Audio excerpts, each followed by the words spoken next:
தமிழ் மாநில முஸ்லிம் லீக் வகுப்பு திருத்த மசோதா 2025 முழு மனதாக வரவேற்கிறது.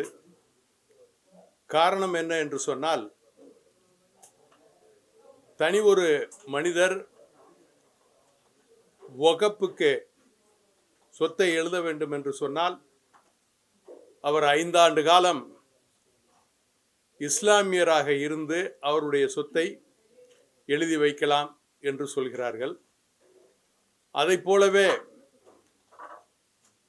பெண்களுக்கு வகுப்பிலே போதிய இடவசதி கொடுக்க வேண்டும், அவர்களையும் உறுப்பினராக 2 பெண்களை சேர்த்து கொள்ள வேண்டும் என்று சொல்கிறார்கள்.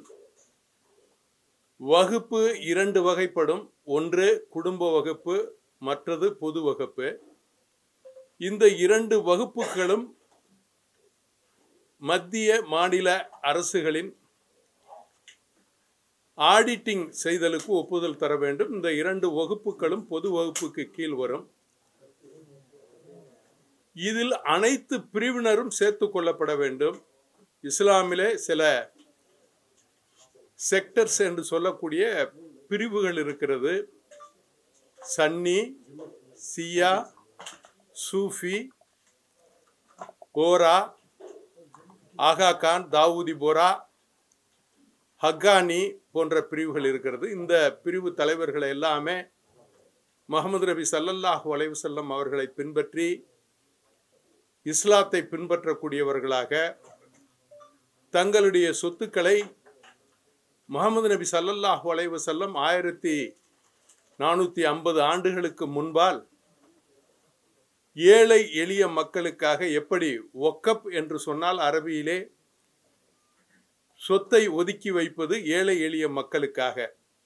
தனவந்தர்கள், வசதி படைத்தவர்கள், செல்வந்தர்கள் தன்னுடைய சொத்துக்களை தனக்கு போக மீதம் உள்ளதை ஏழை எளிய மக்களுக்கு பிரித்து கொடுப்பதற்காக அரபியிலே வக்ஃப் என்று சொல்லப்படுகின்ற அந்த பதம் பேசப்படுகிறது. இங்கே நாம் வக்ஃப் என்கிறோம், வகுப்பு என்கிறோம், பலவாறாக மாற்றி பேசிக் கொண்டிருக்கிறோம். அப்படி கொடுக்கப்படும் பொருள்களில் அதில் உள்ள வருமானங்களை ஏழை எளிய மக்களுடைய கல்வி, பொருளாதாரம், தொழில்துறை, அவர்களுடைய மேம்பாட்டுக்கு, அதை போல விதவைகள், பெண்கள், கணவனால் கைவிடப்பட்டவர்கள், இப்படிப்பட்டவர்களுக்கெல்லாம் அதில் மூலம் வருகின்ற வருமானத்தை செலவு செய்ய வேண்டும் என்று ஒதுக்கப்பட்டிருக்கிறது. அதையே செய்ய வேண்டும் என்று மத்திய அரசும் சொல்கிறது. அதை போல இந்த வகுப்பு சட்டத்தின் மூலமாக அனைத்து சொத்துக்களையும் டிஜிட்டலைஸ் பண்ண வேண்டும், ஆன்லைன் போர்ட்டலில் போட வேண்டும் என்று மத்திய அரசு சொல்லியிருக்கிறது. ஆவணங்கள் எல்லாமே வெளிப்படை தன்மையோடு, டிரான்ஸ்பரன்சி என்று சொல்லக்கூடிய அந்த வெளிப்படை தன்மையோடு அனைவரும் பார்க்கும் வண்ணம் இருக்க வேண்டும். அதையும் தமிழ் மாநில முஸ்லிம் லீக் வரவேற்கிறது. இப்படி எல்லா வகைகளிலும் மக்களுக்கான திட்டமாக, ஏழை எளிய மக்களுக்கான திட்டமாக 2020-25 இந்த வகுப்பு மசோதா இருக்கிறது. இதற்கு முன்னால் காங்கிரஸ் ஆட்சி காலத்திலே 1947க்கு பிறகு 3 முறை மாற்றம் வந்திருக்கிறது. அதில் 95இல் ஒரு மாற்றம், 2013இல் ஒரு மாற்றம், அது 40வது பிரிவு அதிலே சேர்க்கப்பட்டது. இந்த 40வது பிரிவு என்பது வக்ஃப் போர்டு எந்த சொத்தை தன்னுடைய சொத்து என்று சொன்னாலும் ஒரு தகவலை அந்த பகுதி தாசில்தாருக்கோ அல்லது சப் ரிஜிஸ்டர் ஆபீஸுக்கோ, பதிவு துறைக்கோ அனுப்பிவிட்டால் அந்த சொத்தை யாரும் சொந்தம் கொண்டாட முடியாத அளவுக்கு அந்த 40 பிரிவு இருந்தது. அதன் காரணமாக இந்தியா முழுவதும் பல பகுதிகளிலும் தாவாக்களும் வழக்குகளும் பிரச்சனைகளும் ஜாதி மத மோதல்களும் நடந்து வந்திருக்கிறது. அதையெல்லாம் சரி பண்ணும் விதமாக, மாற்றுகின்ற விதமாக 2020-25 வகுப்பு திருத்த மசோதா மாண்புமிகு பாரத பிரதமர் மோடிஜி அவர்களுடைய தலைமையில் அதனுடைய மைனாரிட்டி அமைச்சகம் கிரண் ரிஜிஜு அவர்கள் இந்த வகுப்பு மசோதாவை பாராளுமன்றத்திலே தாக்கல் செய்து பாராளுமன்றத்திலும் ராஜ்யசபாவிலும் மற்றும் ஜனாதிபதி அவர்களுடைய ஒப்புதலையும் பெற்று 8ஆம் தேதி முதல் அமலுக்கு வந்திருக்கிறது. கேரளா அதை ஏற்றுக்கொண்டிருக்கிறது. கல்கத்தாவிலே கலவரங்கள் தொடர்ந்து நடந்து கொண்டிருக்கிறது. ஓவைசி போன்றவர்கள் எம்பிக்கள் எல்லாம் பாராளுமன்றத்திலே பேசுகின்ற பொழுது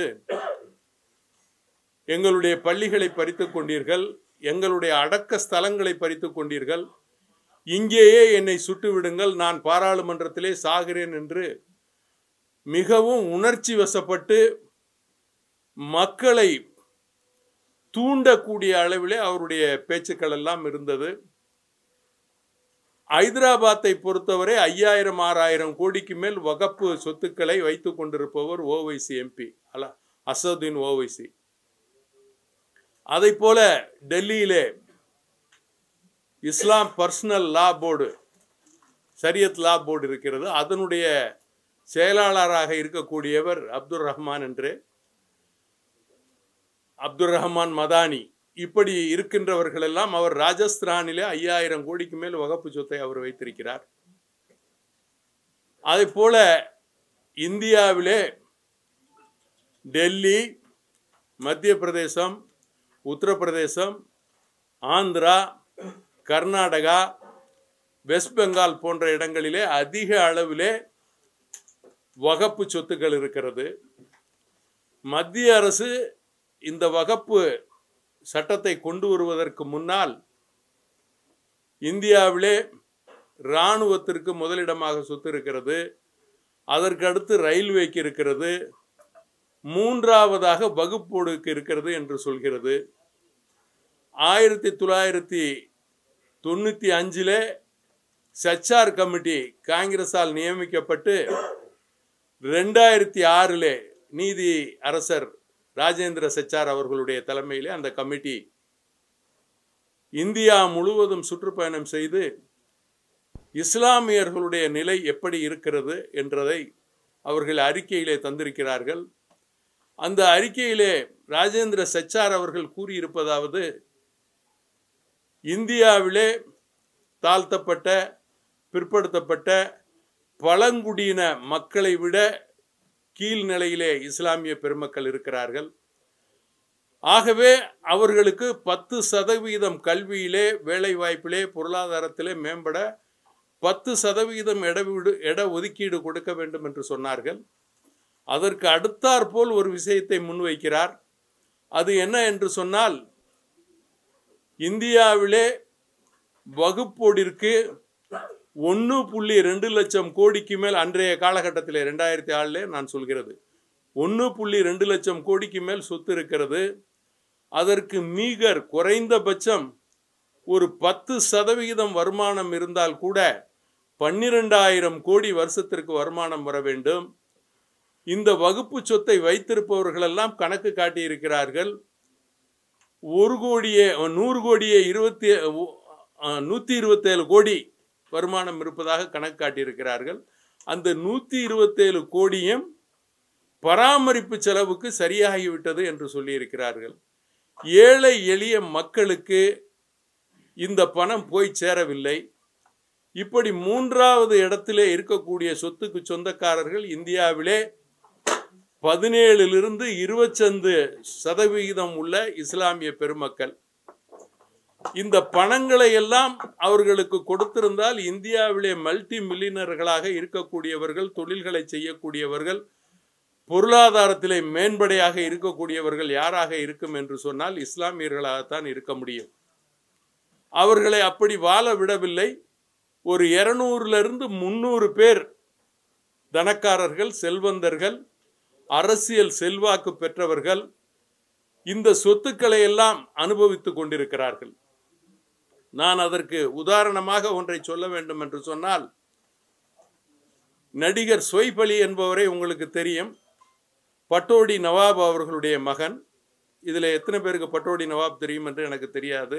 சர்மிளா டாகூர் அவர்களுடைய மகன். அவர் அண்மையிலே ஒரு 5-6 மாதங்களுக்கு முன்னால் நீதிமன்றத்திலே ஒரு வழக்கு தொடர்ந்திருந்தார். 13,000 கோடிக்கு வகப் செய்யப்பட்ட சொத்தை எனக்கு தர வேண்டும் என்று கேட்டிருந்தார். அவர்களுடைய முன்னோர்கள் வகப்பு செய்த சொத்து. உச்ச நீதிமன்றம் தர இயலாது என்று பதிலளித்திருக்கிறது. அதற்கு நீதி வழங்கி இருக்கிறது. என்ன காரணம் என்று சொன்னால், அது ஏழை எளிய மக்களுடைய சொத்து என்பதனால். ஆகவே இந்த சட்டமாகப்பட்டது முழுக்க முழுக்க ஏழை எளிய மக்களை மனதிலே வைத்து கொண்டு வரப்பட்ட சட்டம். இதையும் தாண்டி அதிலே பெண்களையும் உறுப்பினர்களாக சேர்த்து கொள்ள வேண்டும். அதில் 2 இருக்கு. எப்படின்னு கேட்டிங்கன்னா, வகுப்பு கவுன்சில், மத்திய வகுப்பு கவுன்சில் ஒன்று இருக்கு, வகுப்பு போர்டு ஒன்று இருக்கு. அப்போ இந்த மத்திய வகுப்பு கவுன்சிலையும் பெண்களை கொண்டுட்டு வரணும் அப்படின்னு அவங்க சொல்றாங்க. இந்த சட்டம் அதை சொல்லுது. இதுக்கு முன்னாலேயே ஒரு விஷயத்தை நான் இங்கே கூடுதலாக பதிவு செய்ய ஆசைப்படுறேன். மாண்புமிகு மறைந்த தமிழக முதல்வர் புரட்சி தலைவி அம்மா அவர்கள், உங்களுக்கு எல்லாம் தெரியும், பதர் சையத் அவர்கள் எம்எல்ஏவாக இருக்கும்போது வகுப்பு வாரியத்திற்கு சேர்மனாக பெண்ணை சேர்மனாக நியமித்தார்கள். அப்படி நியமிக்கின்ற பொழுது என்னிடம் அவர்கள் ஆலோசனை செய்தார்கள், என்னிடம் கேட்டார்கள், இஸ்லாம் முறைப்படி பெண்களை வகுப்பு வாரியத்திற்கு தலைவராக்க முடியுமா என்று. நான் சொன்னேன், அப்படியெல்லாம் எதுவும் சொல்லப்படவில்லை, ஆக்கலாம், தாராளமாக அவர்களை நீங்கள் அந்த தலைவர் பொசிஷனிலே போடலாம் என்று சொன்னதற்கு பின்னால் பதர் சையதை அவர்கள் தலைவியாக்கினார்கள். இதை ஏன் இங்கே முக்கியமாக பதிவு பண்ணுகிறேன் என்று சொன்னால், இந்தியாவிலே முன்னோடி மாநிலமாக தமிழர்கள் இருக்கிறார்கள், தமிழக மக்கள் இருக்கிறார்கள். எந்த விஷயத்தை செய்தாலும் சொத்து பங்கு பிரிப்பதாக இருந்தாலும் பெண்களுக்கு, அல்லது பெண்களுடைய பெயரை தன்னுடைய பிள்ளைகளுக்கு இன்சீலாக வைத்துக் கொள்வதற்கும், அதேபோல் வகுப்பு வாரியத்திலே தலைவராக பெண்ணை நியமித்ததும், அதேபோல் பெண் கமாண்டோக்களை, பெண் காவலர்களை பெண் அதிகாரிகளாக கொண்டு வந்ததும் மாண்புமிகு மறைந்த புரட்சி தலைவி அம்மா அவர்கள். இதற்கு ஏன் நான் சொல்கிறேன் என்றால், தமிழகத்தை பொறுத்தவரை தமிழகம் முன்னோடியாக, இந்தியாவிலே முன்னோடியாக இருக்கிறது. ஆகவே இப்படிப்பட்ட நிலையில் இந்த சொத்துக்களை ஏழை எளிய மக்களுக்கு பிரித்து கொடுக்க வேண்டும். ஏழை எளிய மக்களுக்கு இந்த சொத்தில் வரும் வருமானங்கள் சென்றடைய வேண்டும். அவர்கள் கல்வியிலே, வேலைவாய்ப்பிலே, பொருளாதாரத்திலே முன்னுரிமை பெற வேண்டும். வகுப்பு வாரியம் மூலமாக எத்தனை பள்ளிகள் ஆரம்பிக்கப்பட்டிருக்கிறது, எத்தனை கல்லூரிகள் ஆரம்பிக்கப்பட்டிருக்கிறது, எவ்வளவு பேர் பெரிய பெரிய கல்வியில் முன்னேறி இருக்கிறார்கள், ஆராய்ச்சியாளர்களாக, விஞ்ஞானிகளாக, டாக்டர்களாக, பிஹெச்டி பட்டம் பெற்றவர்களாக இஸ்லாமியர்கள் ஆகியிருக்கிறார்களா? வகுப்பு வாரியம் மூலமாக, அந்த சொத்தின் மூலமாக இந்த வகுப்பு வாரியத்தை நிர்வகிப்போர்கள் இதையெல்லாம் செய்திருக்கிறார்களா? அதில் மாற்றம் வேண்டும் தானே. அப்பொழுது மாற்றம் வருகிறது என்று சொன்னால் நாம் அதை வரவேற்க வேண்டும். யார் கொண்டு வந்தாலும் இப்பொழுது ஒரே நோக்கம் என்ன என்றால், இந்த சட்டத்தை பிஜேபி கொண்டு வந்திருக்கிறது, அதனால் எதிர்க்கிறோம் என்று சொல்லித்தான் அனைவரும் எதிர்க்கிறார்கள். யாரெல்லாம் வகுப்பு சொத்தை அனுபவித்துக் கொண்டிருக்கிறார்களோ அவர்களெல்லாம் எதிர்க்கிறார்கள், ஆர்ப்பாட்டம் செய்கிறார்கள், போராட்டம் செய்கிறார்கள், எல்லாமே செய்கிறார்கள். கேரளாவிலே வகுப்பு சட்டம் நிறைவேற்றப்பட்டிருக்கிறது. அதேபோல் இன்னொரு வதந்தியும் பரப்புகிறார்கள், நாங்கள் எங்கள் மாநிலத்திலே வகுப்பு சட்டத்தை அமுல்படுத்த மாட்டோம் என்று மம்தா பானர்ஜி அவர்கள் கூட சொல்லியிருக்கிறார். இது மத்திய சட்டம். இன்று கூட மத்திய அமைச்சர் இந்த சட்டத்தை அமுல்படுத்தவில்லை என்றால் அதற்கு எடுக்கக்கூடிய நடவடிக்கைகள் கண்டிப்பாக எடுக்கப்படும். மத்திய அரசு கொண்டு வந்த இந்த சட்டம் கண்டிப்பாக நடைமுறைப்படுத்த வேண்டும் என்று சொல்லியிருக்கிறார்கள். ஆகவே இந்த சட்டம் நல்லது சட்டம், ஏழை எளிய மக்களுக்கான சட்டம், இஸ்லாமிய மக்களுக்கான சட்டம். வகுப்பு சொத்தை அனுபவிப்பவர்கள் எதிர்த்து கொண்டிருக்கிறார்கள். மக்கள், ஏழை எளிய மக்கள், நான் அனைத்து பகுதிகளிலும் தமிழகம் எங்கும் சுற்றுப்பயணம் செய்து இந்த வகுப்பு சொத்தில் இல்லாத ஏழை எளிய இஸ்லாமிய மக்களை சந்தித்து வந்திருக்கிறேன். அவர்களெல்லாம் வரவேற்கிறார்கள். யாரெல்லாம் தர்காக்களாக, பள்ளிகளாக வைத்து வகுப்பு சொத்தை அனுபவித்துக் கொண்டிருக்கிறார்களோ அவர்களெல்லாம் தன்னுடைய பணங்களை செலவு செய்து ஆங்காங்கே ஆர்ப்பாட்டங்களையும் போராட்டங்களையும் செய்திருக்கிறார்கள். நான் இதை சொல்லுகின்ற பொழுது உங்களுக்கு ஒரு கேள்வியும் மனதிலே எழும். 10-15 ஆண்டுகளுக்கு முன்னாலே நான் இந்த விஷயத்தை பேசியிருக்கிறேன். மாண்புமிகு மறைந்த கலைஞர் கருணாநிதி அவர்கள் காலத்திலே கவிக்கோ அப்துல் ரஹ்மான் என்பவரை வகுப்பு வாரியத்திற்கு தலைவராக நியமித்தார். அந்த அப்துல் ரஹ்மான் என்ன செய்தார் தெரியுமா? எல்லா பகுதிகளிலும் சுற்றுப்பயணம் செய்து உலகெங்கும் இருக்கின்ற தமிழர்கள் இஸ்லாமியர்களிடம் வகுப்பு வாரியத்திற்காக நன்கொடை பெற்றார். 400 கோடி நன்கொடை பெற்றதாக அவரே பத்திரிகையாளர்கள் முன்பாக சொல்கிறார். எதற்காக என்று கேட்டால், தமிழகத்திலே வகுப்பு வாரியத்தின் மூலமாக மருத்துவ கல்லூரியும் மருத்துவமனையும் கட்டப்போகிறேன் என்று சொன்னார். அந்த 400 கோடி என் கையிலே இருக்கிறது, நான் வசூல் செய்து விட்டேன் என்று பத்திரிகையாளர்கள் முன்னாலே சொன்னார். 10-12 ஆண்டுகளுக்கு முன்னால் அவர் காலத்திலே நீங்கள் இப்பொழுதும் போய் பார்த்தால் பத்திரிகையாளர்களிடம் அவர் சொல்லியது உங்களுக்கு கிடைக்கும். நான் உடனே அவரை கேட்டேன், ஏன் இன்னும் கட்டவில்லை என்று. அவர் அதற்கான சரியான பதிலை சொல்லவில்லை. என் மேல் மான நஷ்டீடு வழக்கு தொடுப்பேன் என்று எனக்கு மிரட்டல் விடுத்தார். நான் அதற்கும் பணியவில்லை. கல்கியிலே நான் எழுதியது நீங்கள் கல்கி புஸ்தகத்திலே பார்க்கலாம், அனைத்து ஊடகங்களிலே 15 ஆண்டுகளுக்கு முன்னால் வந்திருக்கிறது. என் வீட்டிற்கே வந்து பின்னால் வேற விஷயங்கள் எல்லாம் பேசினார். அந்த 400 கோடியை அவர் யாரிடம் கொடுத்தேன் என்றெல்லாம் என்னிடம் சொன்னார். அதை நான் இறந்து விட்டார். அவர் இப்பொழுது உயிரோடு இல்லை. கருணாநிதி அவர்களும் உயிரோடு இல்லை. அதை நான் சொல்ல இஷ்டப்படவில்லை. ஆக மொத்தத்தில் அந்த பணம் எங்கே போயிருக்கும் என்பது உங்களுடைய ஊகத்துக்கே விட்டு விடுகிறேன்.